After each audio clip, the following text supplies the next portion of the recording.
안녕하세요. 오늘도 삶의 맛, 인생라면 채널을 찾아주셔서 감사합니다. 영상을 보시기 전에 구독 버튼과 좋아요 버튼을 꾹 눌러주시고 알림 설정까지 해주시면 새로운 사연을 가장 빨리 만나보실 수 있습니다. 그럼 오늘의 사연을 시작해 보겠습니다. 오늘 소개해드릴 사연의 주인공은 올해 62세의 김미숙 씨입니다. 미숙 씨는 5년 전에 남편을 먼저 보내고 혼자 지내다가 작년에 새로운 인연을 만나 재혼을 하게 되었습니다. 그런데 결혼 후에 알게 된 충격적인 사실 때문에 매일같이 고민에 빠져 있다고 합니다. 과연 어떤 일이 일어난 것일까요? 미숙 씨의 사연을 들어보겠습니다.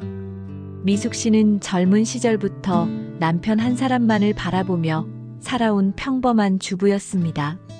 슬하에 2 자녀를 두었고 아들 하나, 딸 하나를 키우며 행복한 가정을 꾸려왔습니다. 남편은 작은 회사를 운영하며 가족들을 위해 열심히 일했고 미숙 씨는 집안일과 육아에 전념하며 가정을 지켰습니다. 그런데 5년 전 갑작스럽게 남편이 심근경색으로 쓰러지면서 미숙 씨의 인생이 완전히 바뀌게 되었습니다. 남편은 병원으로 옮겨졌지만 결국 회복하지 못하고 세상을 떠났습니다. 미숙 씨는 하루아침에 과부가 되었고 깊은 슬픔에 빠졌습니다. 다행히 자녀들이 모두 성인이 되어 각자의 가정을 꾸리고 있었기 때문에 경제적인 어려움은 크지 않았습니다. 남편이 남긴 보험금과 작은 부동산이 있었고 자녀들도 생활비를 보태주었습니다. 하지만 혼자 지내는 시간이 길어질수록 외로움은 점점 깊어져만 갔습니다. 처음 1년 동안은 남편을 그리워하며 슬픔에만 잠겨 지냈습니다. 집에만 있으면서 남편의 유품을 정리하고 추억이 깃든 물건들을 바라보며 눈물을 흘리는 날이 많았습니다. 자녀들이 자주 찾아와서 안부를 물어보고 함께 시간을 보내려고 했지만 그들도 각자의 가정과 일이 있어서 매일 함께할 수는 없었습니다. 미숙 씨는 점차 우울감에 빠져들었고 식욕도 잃고 밤에도 잠을 이루지 못하는 날이 이어졌습니다. 이런 상황을 지켜본 딸이 어머니를 걱정하며 동네 경로당에 나가보시라고 권했습니다. 처음에는 거절했지만 딸의 계속되는 권유에 마지못해 경로당을 찾게 되었습니다. 경로당에는 비슷한 연령대의 어르신들이 모여서 운동도 하고 화투도 치고 이런저런 이야기를 나누며 시간을 보내고 있었습니다. 미숙 씨는 처음에는 어색해하며 구석진 자리에 조용히 앉아있기만 했습니다. 하지만 다른 어르신들이 먼저 말을 걸어주고 관심을 보여주면서 조금씩 마음을 열게 되었습니다. 특히 자신과 비슷한 처지에 홀로 지내는 할머니들과 이야기를 나누면서 공감대를 형성하게 되었습니다. 모두들 각자의 아픔과 외로움을 안고 살아가고 있었고 서로를 위로해주며 힘을 얻고 있었습니다. 경로당에 나가기 시작한 지 약 1년이 지났을 때 미숙 씨는 한 남자 어르신과 인연을 맺게 되었습니다. 그분은 정민호 씨로 미숙 씨보다 3살 많은 65세였습니다. 민호 씨 역시 부인을 먼저 보내고 혼자 지내고 있는 상황이었습니다. 민호 씨는 젊은 시절 공무원으로 일했고 은퇴 후에는 작은 텃밭을 가꾸며 소박하게 살아가고 있었습니다. 성격이 온화하고 말수는 적었지만 다른 사람들을 배려하는 마음이 깊은 사람이었습니다.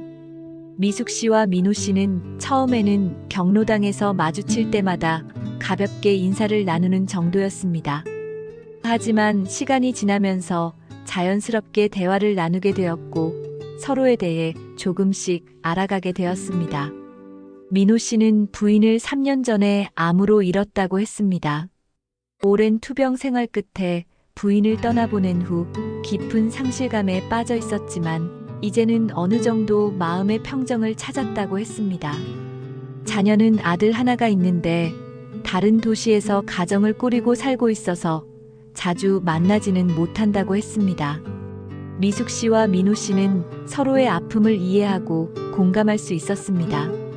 배우자를 먼저 보낸 사람만이 알 수 있는 깊은 슬픔과 외로움을 나누면서 점점 가까워졌습니다. 경로당에서 만나는 것만으로는 아쉬워서 때로는 함께 산책을 하거나 가까운 찻집에서 차를 마시며 이야기를 나누기도 했습니다. 민호 씨는 자신이 기르는 야채를 가져와서 미숙 씨에게 나눠주었고, 미숙 씨는 손수 만든 밑반찬을 민호 씨에게 전해주었습니다.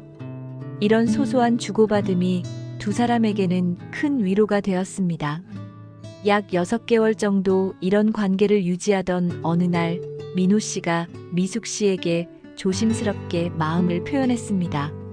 나이가 들어서 새로운 사랑을 시작한다는 것이 쉽지 않은 일이지만 미숙 씨와 함께 있으면 마음이 편안하고 행복하다고 말했습니다. 혼자 지내는 시간이 길어질수록 외로움이 깊어져 가는데 미숙 씨와 함께라면 남은 인생을 더 의미 있게 보낼 수 있을 것 같다고 했습니다. 미숙 씨도 민호 씨에게 특별한 감정을 느끼고 있었습니다. 남편을 잃고 나서 다시는 누군가를 사랑할 수 있을지 확신이 서지 않았는데 민호 씨와 시간을 보내면서 마음이 따뜻해지는 것을 느꼈습니다. 하지만 쉽게 결정할 수 없었습니다. 죽은 남편에 대한 미안함도 있었고 자녀들이 어떻게 생각할지도 걱정되었습니다. 또한 나이가 들어서 새로운 사람과 함께 살아간다는 것이 현실적으로 어려울 수도 있다고 생각했습니다. 미숙 씨는 며칠 동안 고민한 끝에 자녀들에게 이 상황을 털어놓았습니다. 처음에는 놀라는 기색이 역력했지만 아들과 딸 모두 어머니의 행복을 진심으로 바란다고 말했습니다. 혼자 지내시면서 외로워하는 모습을 지켜보는 것이 안타까웠는데 좋은 분을 만나서 함께 지낼 수 있다면 오히려 다행이라고 했습니다. 다만 서두르지 말고 충분히 시간을 갖고 서로를 알아가 본 후에 결정하라고 조언했습니다. 자녀들의 지지를 받은 미숙 씨는 민호 씨와 더욱 진지하게 교제를 시작했습니다. 둘은 일주일에 몇 번씩 만나면서 서로의 과거와 현재, 그리고 미래에 대한 생각들을 나누었습니다. 민호 씨는 성실하고 책임감 있는 사람이었고 미숙 씨를 진심으로 아끼고 존중해 주었습니다. 나이 차이도 크지 않았고 생활 습관이나 가치관도 비슷했습니다. 무엇보다 함께 있을 때 편안함을 느꼈고 서로를 이해하고 배려하려는 마음이 있었습니다. 약 1년 정도의 교제 기간을 거친 후 두 사람은 결혼을 결심했습니다. 화려한 결혼식을 올리지는 않았고 가족들만 모인 소박한 식사 자리에서 간단히 서약을 나누었습니다. 미숙 씨의 자녀들도 참석했고 민호 씨의 아들도 멀리서 와서 축하해 주었습니다. 모두들 두 사람의 새로운 출발을 진심으로 응원해 주었습니다. 결혼 후 미숙 씨는 자신이 살던 집을 정리하고 민호 씨의 집으로 이사를 가기로 했습니다. 민호 씨의 집은 작은 단독주택으로 마당에 작은 텃밭도 있어서 미숙 씨가 좋아할 만한 곳이었습니다. 이사를 하기 전에 미숙 씨는 민호 씨의 집을 몇 번 방문해 본 적이 있었는데 깔끔하게 정리되어 있어서 좋은 인상을 받았습니다. 민호 씨는 혼자 살면서도 집안을 깨끗하게 유지하고 있었고 간단한 요리도 할 줄 아는 자립적인 사람이었습니다. 결혼식을 올린 지 일주일 후 미숙 씨는 본격적으로 민호 씨의 집으로 이사를 했습니다. 짐이 많지 않았기 때문에 하루 만에 이사를 마칠 수 있었습니다. 민호 씨는 미숙 씨를 위해 옷장 공간을 비워주었고 부엌 용품들도 미숙 씨가 사용하기 편하도록 정리해 주었습니다. 미숙 씨는 새로운 환경에서 새로운 삶을 시작한다는 설렘으로 가슴이 두근거렸습니다. 첫 며칠은 모든 것이 신기하고 좋았습니다. 민호 씨는 미숙 씨를 세심하게 배려해 주었고 집안일도 함께 나누어서 했습니다. 아침에 함께 일어나서 텃밭에 물을 주고 신선한 야채를 따서 아침 식사를 준비했습니다. 저녁에는 함께 산책을 하거나 텔레비전을 보면서 소소한 대화를 나누었습니다. 미숙 씨는 오랜만에 누군가와 함께하는 일상의 소중함을 느꼈습니다. 그런데 이사를 온 지 약 보름이 지났을 때 미숙 씨는 이상한 점을 발견하기 시작했습니다. 민호 씨가 집에서 사라지는 시간이 종종 있었는데 어디를 가는지 정확히 말해주지 않았습니다. 경로당에 간다거나 시장에 간다고 하면서 나가는데 경로당에서 만난 다른 어르신들에게 물어보면 민호 씨를 보지 못했다고 하는 경우가 있었습니다. 또한 밤에 잠들기 전에 민호 씨가 집 안을 이리저리 돌아다니면서 뭔가를 확인하는 것 같았습니다. 문이나 창문을 점검하는 것 같기도 하고 때로는 부엌에서 무언가를 준비하는 소리가 들리기도 했습니다. 미숙 씨가 궁금해서 물어보면 민호 씨는 그냥 습관이라고 대답하면서 자세히 설명해주지 않았습니다. 미숙 씨는 처음에는 단순히 민호 씨만의 생활 패턴이라고 생각했습니다. 오랫동안 혼자 살았으니까 자신만의 습관이 있을 수 있고 새로운 사람과 함께 살게 되면서 아직 완전히 적응하지 못한 것일 수도 있다고 생각했습니다. 하지만 시간이 지나면서 이런 일들이 반복되자 미숙 씨는 점점 의문을 갖기 시작했습니다. 특히 민호 씨가 집에서 나갈 때 항상 현관문을 2번, 3번 확인하는 모습이 이상했습니다.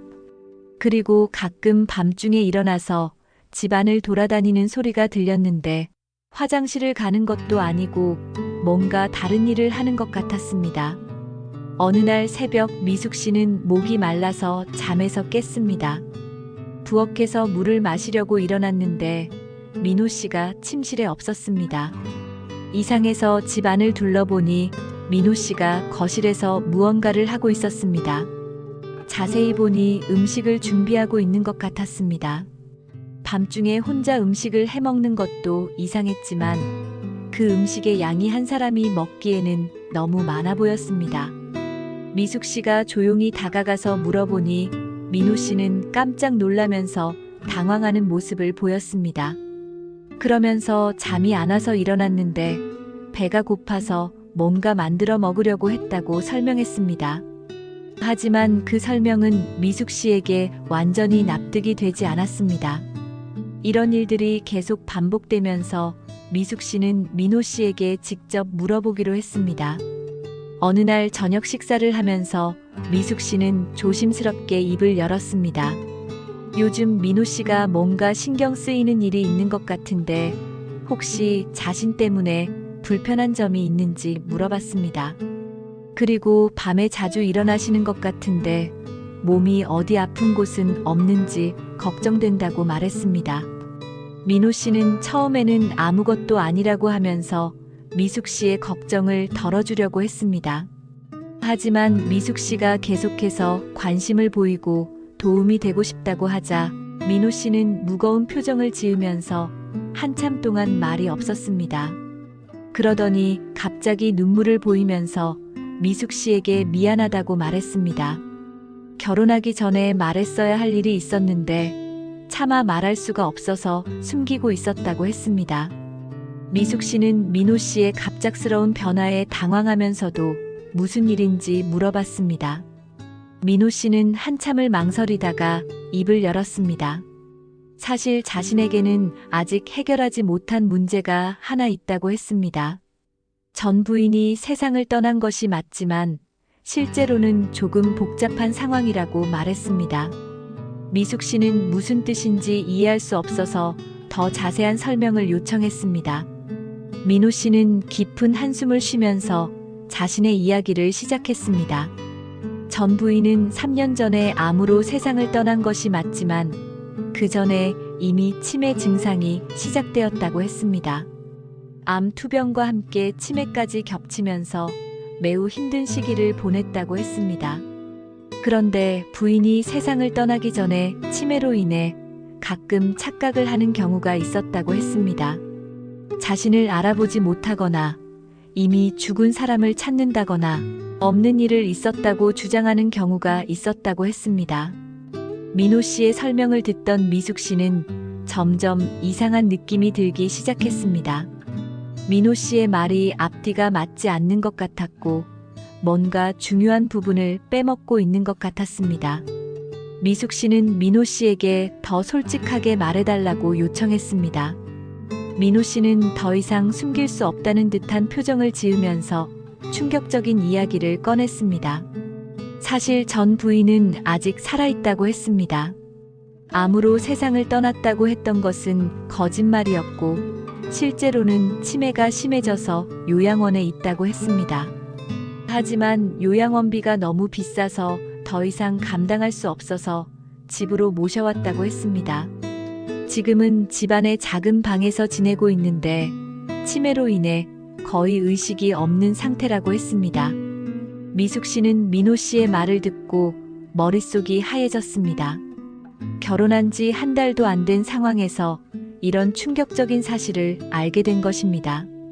전 부인이 살아있다는 것도 놀라웠지만 같은 집 안에서 함께 지내고 있다는 사실은 더욱 받아들이기 어려웠습니다. 미숙 씨는 왜 결혼하기 전에 이런 중요한 사실을 말하지 않았느냐고 따졌습니다. 민호 씨는 말하고 싶었지만 차마 할 수가 없었다고 했습니다. 만약 미리 말했다면 미숙 씨가 결혼을 포기했을 것이고 자신은 평생 혼자 살아야 했을 것이라고 말했습니다.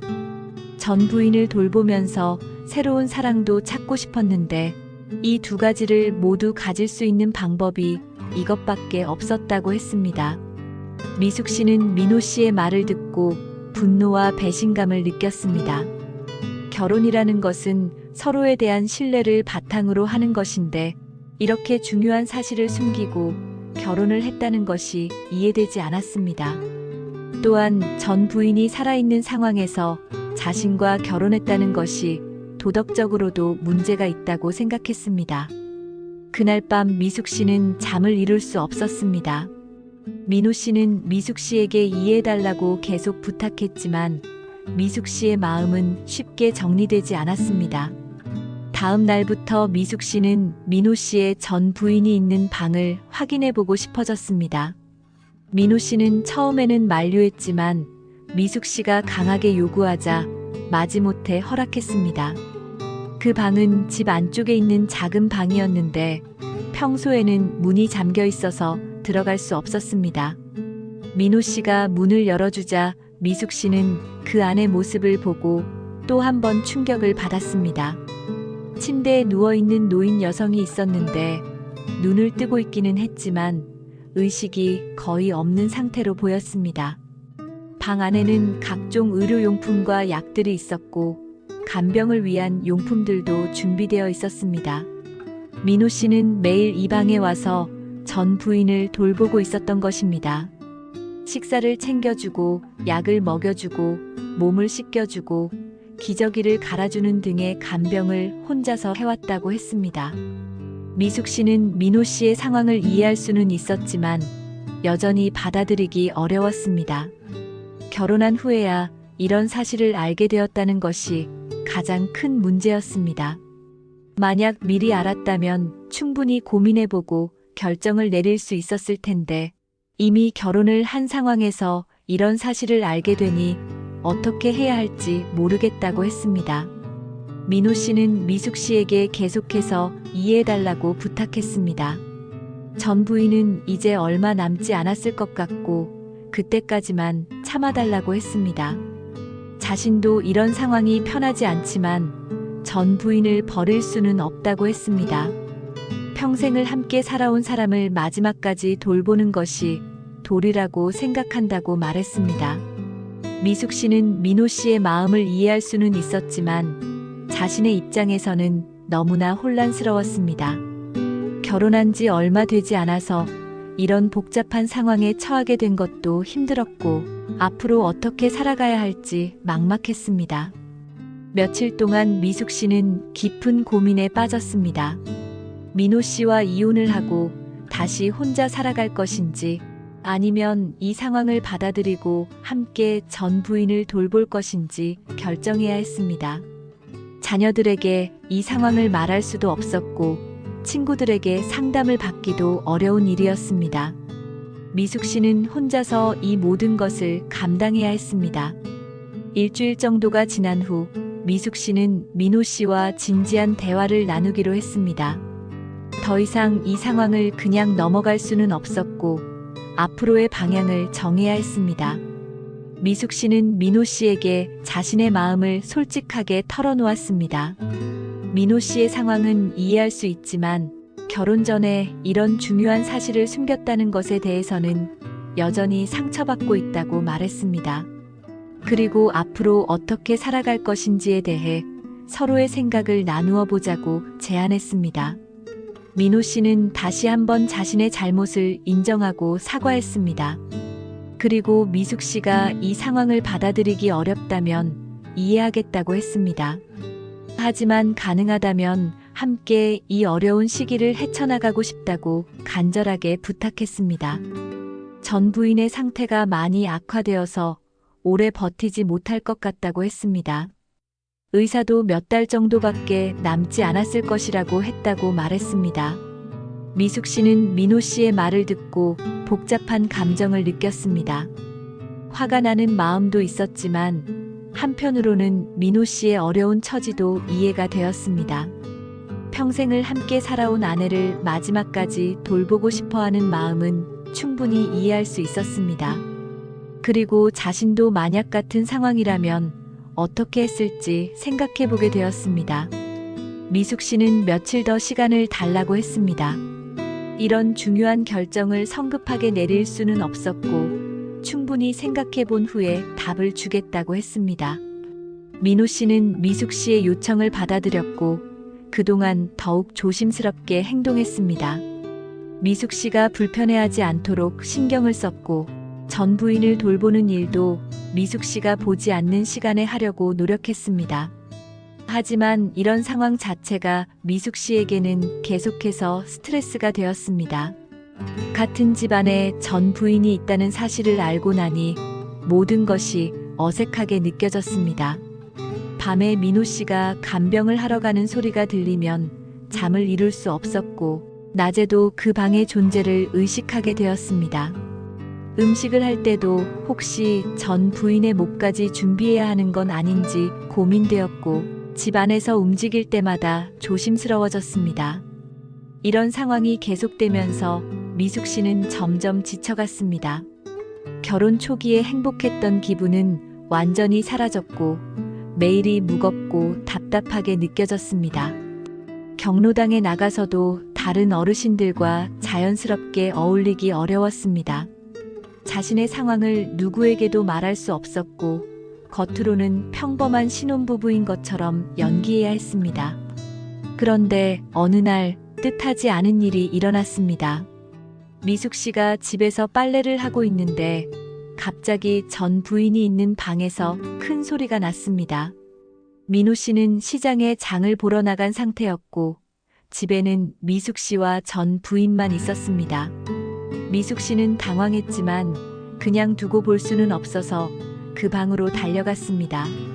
방문을 열어보니 전 부인이 침대에서 떨어져서 바닥에 쓰러져 있었습니다. 의식은 여전히 없는 상태였지만 몸이 경직되어 있었고 호흡이 가빠 보였습니다. 미숙 씨는 급하게 민호 씨에게 전화를 걸었고 민호 씨는 시장에서 급히 돌아왔습니다. 함께 전 부인을 침대에 눕히고 상태를 확인해 보니 다행히 큰 외상은 없어 보였습니다. 하지만 전반적인 상태가 예전보다 더 안 좋아진 것 같았습니다. 민호 씨는 미숙 씨에게 고마움을 표했습니다. 자신이 없는 사이에 이런 일이 일어났는데 미숙 씨가 도와주지 않았다면 큰일이 날 뻔했다고 했습니다. 미숙 씨도 사람의 생명이 걸린 일이니까 당연히 해야 할 일이었다고 말했습니다. 하지만 이 사건을 계기로 미숙 씨는 이 상황의 심각성을 더욱 깊이 깨닫게 되었습니다. 전 부인의 상태가 예상보다 더 위험할 수 있고 언제 응급 상황이 발생할지 모르는 상황이었습니다. 그리고 민호 씨 혼자서는 이 모든 것을 감당하기 어려울 수도 있다는 생각이 들었습니다. 며칠 후 미숙 씨는 민호 씨에게 자신의 결정을 말했습니다. 이 상황을 받아들이고 함께 전 부인을 돌보기로 했다고 했습니다. 하지만 몇 가지 조건이 있다고 말했습니다. 첫째, 앞으로는 서로에게 절대 거짓말을 하지 않기로 약속하자고 했습니다. 둘째, 전 부인의 상태나 치료 방향에 대해서도 함께 의논하고 결정하자고 했습니다. 셋째, 이 상황이 언제까지 지속될지 모르니까 서로를 더욱 배려하고 이해하려고 노력하자고 했습니다. 민호 씨는 미숙 씨의 결정에 눈물을 흘리며 감사해했습니다. 그리고 미숙 씨가 제시한 조건들을 모두 받아들이겠다고 약속했습니다. 앞으로는 전 부인을 돌보는 일에 대해서도 미숙 씨와 상의하겠다고 했고, 필요하면 전문적인 도움도 받아보자고 제안했습니다. 이렇게 해서 미숙 씨와 민호 씨는 새로운 형태의 가족 생활을 시작하게 되었습니다. 쉽지 않은 상황이었지만 두 사람은 서로를 이해하고 협력하면서 이 어려움을 함께 헤쳐나가기로 했습니다.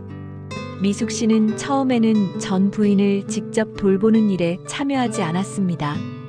민호 씨가 모든 간병을 담당했고, 미숙 씨는 집안일이나 다른 생활에 필요한 일들을 도와주는 정도였습니다. 하지만 시간이 지나면서 점점 더 적극적으로 도움을 주기 시작했습니다. 민호 씨가 혼자 모든 것을 감당하기에는 너무 힘들어 보였고, 미숙 씨 자신도 이 상황의 일부가 되었다고 생각했기 때문입니다. 미숙 씨는 전 부인의 식사를 준비하거나 빨래를 하거나 방을 청소하는 일들을 도와주기 시작했습니다. 처음에는 어색하고 어려웠지만 점차 익숙해져 갔습니다. 그리고 이런 일들을 하면서 민호 씨의 고생을 조금이나마 덜어줄 수 있다는 보람을 느꼈습니다. 전 부인의 상태는 시간이 지나면서 조금씩 악화되어 갔습니다. 처음에는 가끔 눈을 뜨고 있기도 했는데 점점 의식이 없는 시간이 길어졌습니다. 식사도 제대로 하지 못하게 되어서 유동식으로 바꿔야 했고, 움직임도 거의 없어졌습니다. 민호 씨는 이런 상황을 지켜보면서 많이 힘들어했습니다. 평생을 함께한 아내가 이렇게 고통받는 모습을 보는 것이 견디기 어려웠습니다. 미숙 씨는 민호 씨의 마음을 이해하고 위로해주려고 노력했습니다. 그리고 전문적인 의료진의 도움을 받아보자고 제안했습니다. 집에서 혼자 돌보기에는 한계가 있을 수 있으니 방문 간병이나 방문 의료 서비스를 알아보자고 했습니다. 민호 씨는 처음에는 자신이 직접 돌보고 싶다고 했지만 미숙 씨의 설득에 결국 전문가의 도움을 받기로 했습니다. 방문 간병사가 주 몇 번씩 와서 전문적인 간병을 도와주기 시작했고, 의사도 정기적으로 방문해서 상태를 점검해 주었습니다. 이렇게 전문적인 도움을 받으면서 전 부인의 관리가 조금 더 체계적으로 이루어질 수 있었습니다. 그리고 민호 씨의 부담도 어느 정도 줄어들었습니다. 미숙 씨도 간병사로부터 기본적인 간병 방법을 배워서 더 효과적으로 도울 수 있게 되었습니다. 하지만 여전히 이런 생활은 쉽지 않았습니다. 경제적인 부담도 만만치 않았고 정서적인 스트레스도 계속되었습니다. 미숙 씨는 가끔 자신의 선택이 옳았는지 의문이 들 때도 있었습니다. 결혼 초기에 꿈꿨던 평온하고 행복한 노후 생활과는 너무 다른 현실이었기 때문입니다. 그런데 시간이 지나면서 미숙 씨는 예상하지 못했던 감정을 느끼게 되었습니다. 전 부인을 돌보면서 점점 애틋한 마음이 생기기 시작한 것입니다. 처음에는 그저 남의 일처럼 느껴졌지만 매일 함께 지내다 보니 한 사람의 생명을 돌보는 일의 소중함을 깨닫게 되었습니다. 전 부인이 비록 의식은 없지만 여전히 살아있는 한 사람이고 누군가의 보살핌이 필요한 존재라는 것을 느꼈습니다. 미숙 씨는 전 부인의 손을 잡아주거나 따뜻한 수건으로 얼굴을 닦아주거나 좋아할 만한 음악을 들려주는 등의 작은 배려를 하기 시작했습니다. 의식이 없어도 혹시나 느낄 수 있을까 하는 마음에서였습니다. 그리고 이런 작은 행동들이 민호 씨에게는 큰 위로가 되었습니다. 민호 씨는 미숙 씨의 이런 마음씨에 깊이 감동했고 자신의 선택이 틀리지 않았다는 것을 느꼈습니다. 겨울이 지나고 봄이 오면서 전 부인의 상태는 더욱 악화되었습니다. 의사는 이제 정말 얼마 남지 않았을 것 같다고 말했습니다. 민호 씨와 미숙 씨는 마지막까지 최선을 다해 돌보기로 했습니다. 그리고 이 시간이 전 부인에게는 편안하고 평화로운 시간이 되도록 노력했습니다. 어느 조용한 아침, 전 부인은 평화롭게 숨을 거두었습니다. 민호 씨는 오랫동안 울었고 미숙 씨도 함께 눈물을 흘렸습니다. 비록 짧은 시간이었지만 함께 돌본 시간들이 소중한 경험이었습니다. 장례는 조용히 치렀습니다. 민호 씨의 아들도 와서 어머니를 마지막으로 배웅했고 미숙 씨의 자녀들도 함께 해주었습니다. 모든 것이 끝난 후 민호 씨와 미숙 씨는 진정한 의미에서의 새로운 시작을 할 수 있게 되었습니다. 이 경험을 통해 두 사람은 서로에 대해 더 깊이 알게 되었고 진정한 신뢰 관계를 쌓을 수 있었습니다. 어려운 상황을 함께 헤쳐나가면서 더욱 끈끈한 부부가 될 수 있었습니다. 미숙 씨는 지금 이 이야기를 들려주시면서 말씀하셨습니다. 처음에는 남편의 거짓말에 배신감을 느꼈지만 결과적으로는 이 경험이 자신들의 결혼 생활을 더욱 의미 있게 만들어 주었다고 했습니다.